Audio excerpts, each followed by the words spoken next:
Hello guys, നമ്മൾ ഇന്നപ്പോൾ railway സ്റ്റേഷനിൽ എത്തിയിട്ടുണ്ട് കേട്ടോ. എൻ്റെ തോളത്ത് കിടക്കുന്ന ഈ കുഞ്ഞിപ്പെണ്ണില്ലേ, ഇവളെ ഞാൻ പ്രഗ്നൻ്റ് ആയിരുന്ന സമയത്ത് ഒത്തിരി കോംപ്ലിക്കേഷൻസ് ഉണ്ടായിരുന്നു കേട്ടോ. ഭാവിക്ക് മാത്രമല്ല കേട്ടോ, എനിക്കും ഒത്തിരി കോംപ്ലിക്കേഷൻസ് ഉണ്ടായിരുന്നു. ആ സമയത്ത് ഞങ്ങൾ രണ്ടാളും കൂടി കണ്ണുനീരോടെ പ്രാർത്ഥിച്ചത് കൃപാസന മാതാവിൻ്റെ അടുത്തേക്കാണ് കേട്ടോ. അപ്പോൾ നമ്മൾ ഇന്ന് പോകാൻ പോകുന്നത് ആലപ്പുഴയുള്ള കൃപാസന മാതാവിൻ്റെ അടുത്തേക്കാണ്.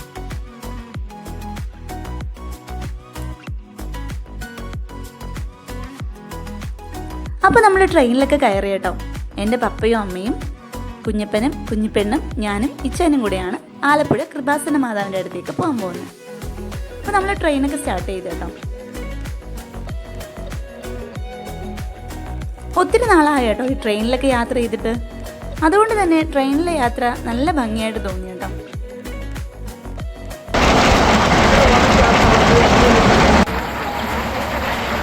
പിന്നെ ഞങ്ങൾ കുറച്ച് സ്നാക്സ് ഒക്കെ കരുതിയിരുന്നു കേട്ടോ.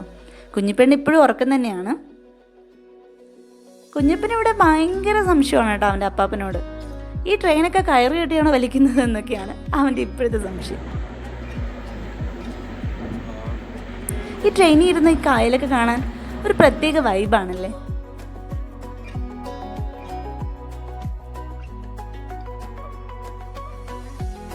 പുറത്തുള്ള കാഴ്ച നല്ല ഭംഗിയായിരുന്നു കേട്ടോ. ഞങ്ങളുടെ കല്യാണം കഴിഞ്ഞ ആ സമയത്ത് മുതൽ ഞങ്ങൾ ആഗ്രഹിക്കുന്നതാണ് ഈ കൃപാസന മാതാവിൻ്റെ അടുത്തേക്ക് ഒന്ന് പോകണം എന്നുള്ളത്. പക്ഷെ അന്നൊന്നും നടന്നില്ല കേട്ടോ. എല്ലാത്തിനും അതിൻ്റെതായ സമയമുണ്ടാവും അല്ലേ.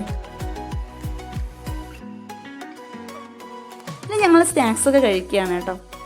കുഞ്ഞിപ്പടി അപ്പോഴത്തേക്ക് എഴുന്നേറ്റ് കണ്ണൊക്കെ തുറന്ന് നോക്കുവാണ് ഇത് എവിടെയാണെന്നുള്ളത്. ഒരു 10-10:30 ആയപ്പോൾ ഞങ്ങൾ ആലപ്പുഴ റെയിൽവേ സ്റ്റേഷനിലെത്തി കേട്ടോ. പിന്നെ കുഞ്ഞിപ്പണ്ണ വർത്താനൊക്കെ പറയുന്നുണ്ട്. പിന്നെ ഞങ്ങൾ റെസ്റ്റോറൻറ്റിൽ കയറി ഫുഡൊക്കെ കഴിച്ചു. നല്ല വിശപ്പായിരുന്നു കേട്ടോ. പിന്നെ അതിനുശേഷം ഒരു പ്രൈവറ്റ് ബസ്സിൽ കയറി ആലപ്പുഴ ബസ് സ്റ്റാൻഡിലോട്ട് പോവുകയാണ് ഞങ്ങൾ.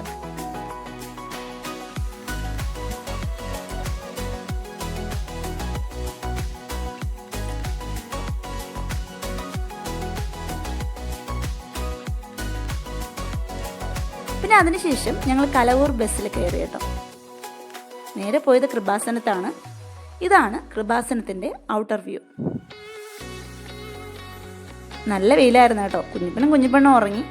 അമ്മയും പപ്പയും അവരെ എടുത്തുകൊണ്ട് കിടക്കുകയാണ് കേട്ടോ. നമ്മളിപ്പോൾ അകത്ത് കയറി. നല്ല തിരക്കാണ്. ക്രൈസ്തവരും അക്രൈസ്തവരുമായ ഒത്തിരി ആളുകൾ ഇവിടെ വരാറുണ്ട് കേട്ടോ. ഇതിനകത്ത് മുഴുവനും ഒരു ആത്മീയമായ ഒരു പ്രാർത്ഥനയും ദിവ്യകാരുണ്യ ആരാധനയും പിന്നെ ഓരോ ആളുകൾ തങ്ങൾക്ക് കിട്ടിയ അത്ഭുതങ്ങളൊക്കെ വന്ന് സാക്ഷ്യമായിട്ടൊക്കെ പറയുന്നുണ്ട്.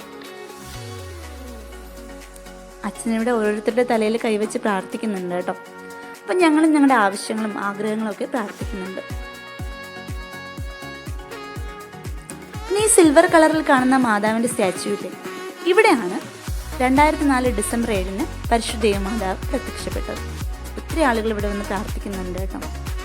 പിന്നെ ഞങ്ങൾ ഉച്ചയ്ക്ക് ഫുഡൊക്കെ കഴിച്ചു. സത്യത്തിൽ ഫുഡ് കഴിച്ച് കഴിഞ്ഞു കേട്ടോ. നല്ല വിശപ്പായിരുന്നു. കുഞ്ഞിപ്പന് ബിരിയാണി മതിയെന്ന് പറഞ്ഞു. പിന്നെ ഞങ്ങൾ വൈകുന്നേരമൊക്കെ ആയപ്പോൾ ചായ കുടിച്ചു കേട്ടോ. അങ്ങോട്ട് പോയത് ട്രെയിനിലായതുകൊണ്ട് ഇങ്ങോട്ട് ബസ്സിൽ വരാമെന്ന് ഞങ്ങൾ കരുതി. ആലപ്പുഴയിൽ നിന്നും ട്രിവാൻഡ്രത്തോട്ടുള്ള സൂപ്പർ ഫാസ്റ്റ് ബസ്സിലായിരുന്നു ഞങ്ങൾ കയറിയത്. പിന്നെ പാട്ടൊക്കെ കേട്ട് നല്ല ആറ്റിറ്റ്യൂഡൊക്കെ ഇട്ട് നിൽക്കുകയാണ് കേട്ടോ. അപ്പോൾ ഇന്നത്തേക്ക് ഇത്രയേ ഉള്ളൂ. ബൈ.